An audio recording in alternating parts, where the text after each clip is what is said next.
Pero sa bawat hahanga sa inyo, merong ding galit sa inyo sa dahilan na hindi nyo alam kung bakit.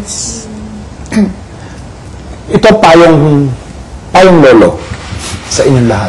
Number 1, kapag may humahanga sa inyo, magpasalamat kayo. Dahil yun ang mitya ng inyong buhay. Your professional lives.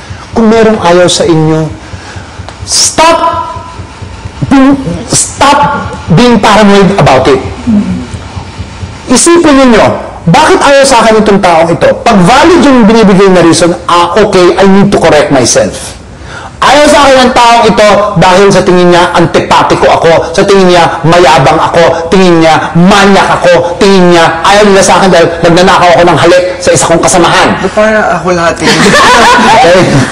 Ikaw yan lang. No, kung totoo yun, na talagang mayabang ka, nagnanakaw ka ng halik at manyakis ka, okay, then something must be wrong about it. Then maybe I should really reassess, my personality, especially the way people perceive me.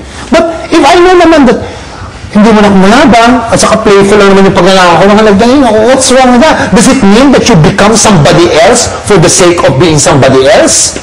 To please everybody. Ay, ito mga anak, sinabi ko na sa inyo ito before. The moment you become media personalities and you try to please everybody, you will be the unhappiest creature on earth. Believe me. When you try to please everybody, you will be so unhappy. Why? Because you cannot be yourself. And ito pa, news for you, kahit gaano nyo kahirap i-please lahat ng tao, meron paling galit sa inyo. Oo. Kasi sabihin, tangin na yun, plastic. Opo. Hindi ba?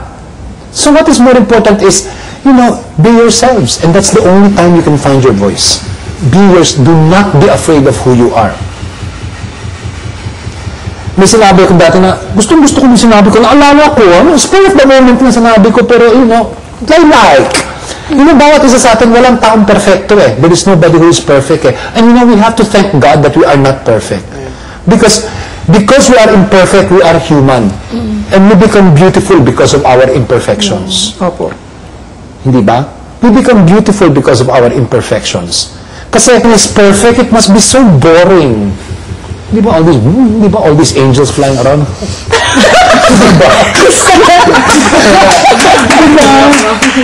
So I remember what Raymond Isaac told us. He asked us one by one what we didn't like about ourselves. And then he said na, the ironic thing about it is, yun pa minsan yung hinahanap ng tao. Yung imperfection na we're insecure about. Like si Lizelle, like she's insecure about her color, ganyan. But then sabi nga niya na parang amongst everyone, siya yung unang-una niyang gusto niyang picturean kasi. Yeah, that's so funny, Lisa. I understand because people in this country can be so cruel, especially if you have your skin color. But nowadays, kaya alam mo, hindi ko ubus maisip, alam bang halos talagang maprito ako tuwing bumupunta ako sa Boracay at sa bawat tabing dagat para makapunta. Ang feeling ko kulay nana ako. I have the color of pus. Yasin, like the two of us. Hindi ba? Okay? But then, and you don't know how beautiful you are with your color. Yes. Tama na ako. Okay? So, that's true. Because it is in your imperfection that you find your voice, your identity.